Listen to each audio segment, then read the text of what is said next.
I was standing in the embassy waiting room when my brother's voice cut through the crowd like broken glass. "She barely graduated high school," he said in Arabic, laughing. "We brought her along to carry the documents." The French consular officer he was speaking to smiled politely. But what he didn't know was that I understood every word. What he also didn't know was that in less than a minute, everything he'd spent years building would begin to collapse.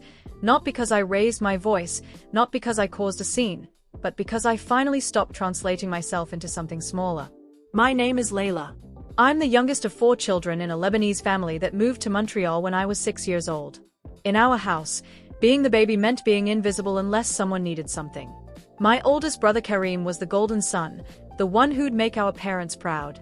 My 2 sisters followed the expected path and married well, and also produced grandchildren on schedule.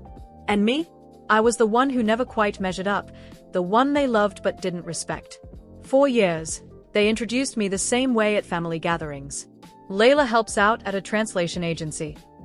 The way they said it made it sound like I filed papers or made coffee. Simple work for a simple girl. No one ever asked what I actually did there. They'd already decided. In our community, there's a hierarchy that everyone understands. Doctors at the top, then engineers, then business owners. Everything else falls into a category people call office work with a dismissive wave of the hand. When I tried to explain my job early on, eyes glazed over. Conversations shifted to Karim's import business or my sister Ronia's husband's dental practice. I learned that being overlooked was easier than fighting to be seen. But there was one person who knew. My grandmother, Teta Josephine, who still lived in a small apartment in the old neighborhood. She'd sit with me in her kitchen that always smelled of cardamom and orange blossom water, and she'd watch me with eyes that saw through walls. "They don't ask because they are afraid of the answer," she told me once. "When people feel small, they need someone to be smaller." I told myself it didn't matter what my family thought. I had my work, my apartment, my own life separate from their Sunday dinners and obligation visits. But the truth was harder than that. Every time my brother spoke over me, every time my mother introduced me with that apologetic tone, something inside me folded a little smaller. Not anger yet. Something quieter, something that built slowly like water behind a dam. The embassy appointment had been scheduled for weeks. Karim needed documents authenticated for a major contract with a supplier in France. It was worth hundreds of thousands of dollars, maybe more. He'd been talking about it for months, dropping hints about expansion, about finally being taken seriously by the old families in our community who still looked down on immigrants no matter how much money they made. The problem was that all the documents were in French. Legal French, technical French, the kind that doesn't translate neatly through apps or casual bilingualism. Karim spoke some French, enough to order food or ask directions. Not enough for this. My father had insisted I come along. "Layla can help," he said. "She works with languages." I almost said no. But Teta Josephine squeezed my hand at dinner the night before. "Go," she said softly. "Sometimes the truth finds its moment." The embassy was exactly what you'd expect.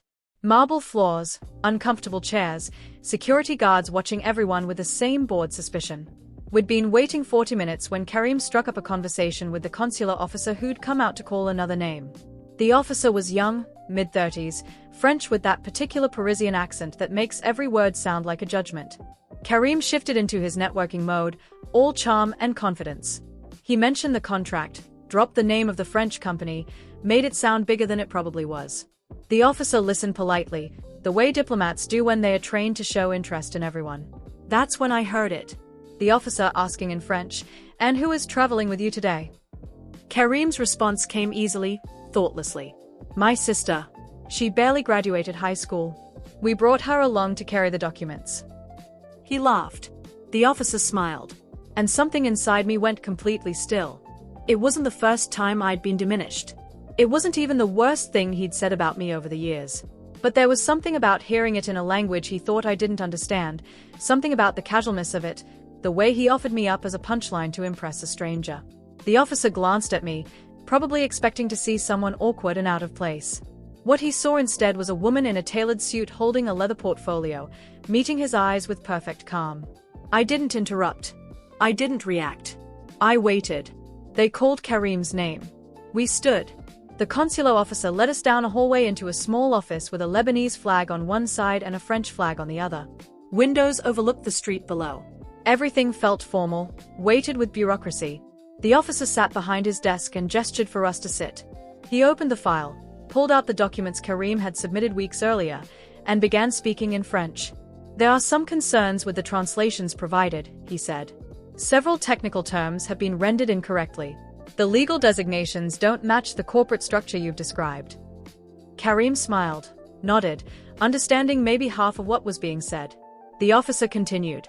Without proper documentation, we cannot authenticate these for use in French legal proceedings. You'll need a certified translator to review everything and provide corrected versions. More nodding from Karim.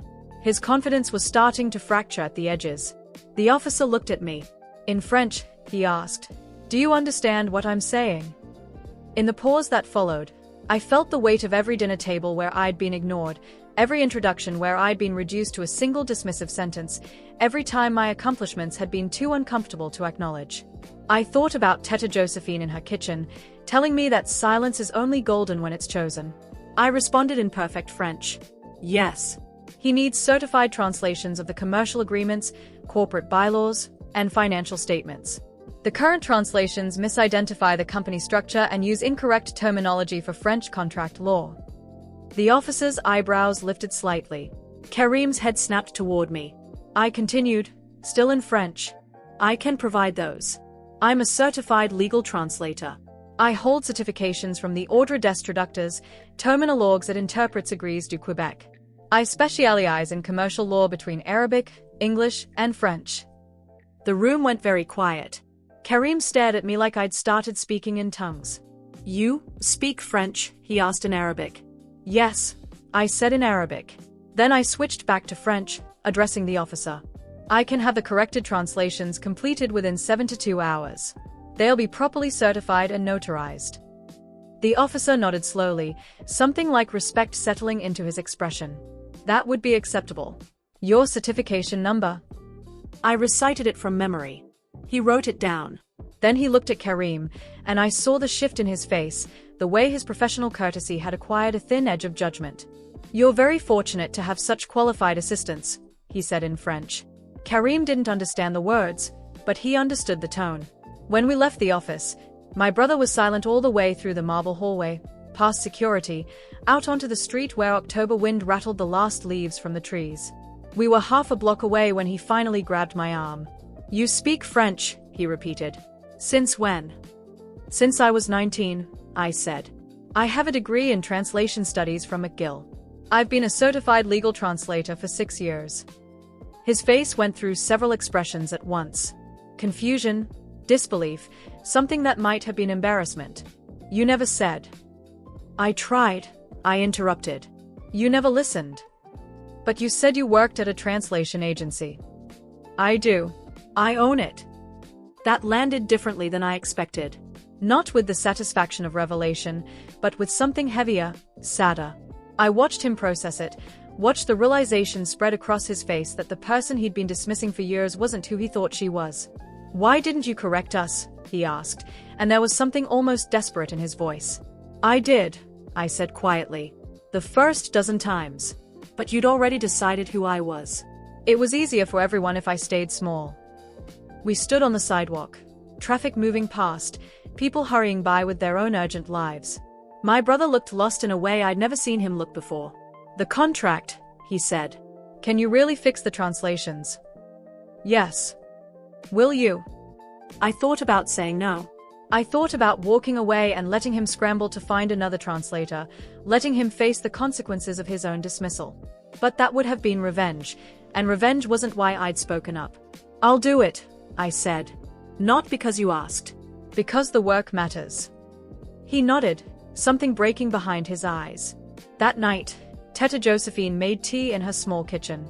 I told her everything. She listened the way she always did, without interruption, her hands wrapped around her cup. Do you feel better? She asked when I finished. I don't know, I admitted. I thought I would. I thought it would feel like winning. She smiled, the skin crinkling around her eyes. Truth isn't about winning. It's about refusing to disappear. The family dinner that Sunday was different in ways that were impossible to ignore. My father kept looking at me like he was seeing me for the first time. My mother touched my hand when she set down the food, a small gesture that meant more than words. Kareem was quiet, eating slowly, avoiding eye contact. Ronia, my oldest sister, finally asked, "Is it true? You own a translation company?" "Yes." "For how long?" "4 years."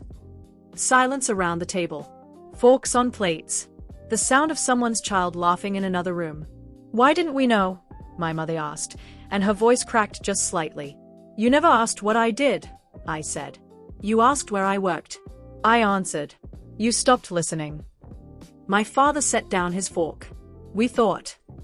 "I know what you thought," I said. "You needed me to be less so that everyone else could be more." No one argued. The truth sat there among the dishes, undeniable and uncomfortable. Over the following weeks, things shifted in small ways. My mother called to ask about my work, actually listening to the answers. Ronia invited me to lunch, just the two of us, and apologized without making excuses. Kareem's contract went through with my translations. He paid me professionally and asked if he could use my services again. But the biggest change was in how I moved through the world. I stopped softening my accomplishments. When people asked what I did, I told them. If their eyes glazed over, that was their limitation, not mine. Teta Josephine died quietly in her sleep that winter. At her funeral, I found a letter she'd written me, tucked into her recipe book. The handwriting was shaky but clear. "You were never small," it said. "You were just surrounded by people who needed to believe you were. The moment you stop accommodating that need, you'll understand that you were always whole. That you were always enough. That you were always seen by the people who mattered." I keep that letter folded in my wallet. There's a story we tell ourselves about family. That they know us best, that they see us most clearly. But sometimes the people closest to us are the ones who can't afford to see us fully, because our growth forces them to confront their own stillness. I used to think silence was a gift I gave them. I understand now it was a theft I committed against myself. If you've ever made yourself smaller to make someone else comfortable, you already know the cost. It compounds slowly, quietly, until one day you realize you've forgotten the shape of your own voice. The truth will find its moment.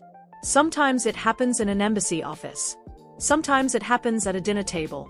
Sometimes it happens in the middle of an ordinary Tuesday when you finally decide you're done translating yourself into something digestible for people who were never really hungry to understand you. You don't owe anyone a diminished version of yourself. Not your family, not your friends, not strangers who are more comfortable with your silence than your voice.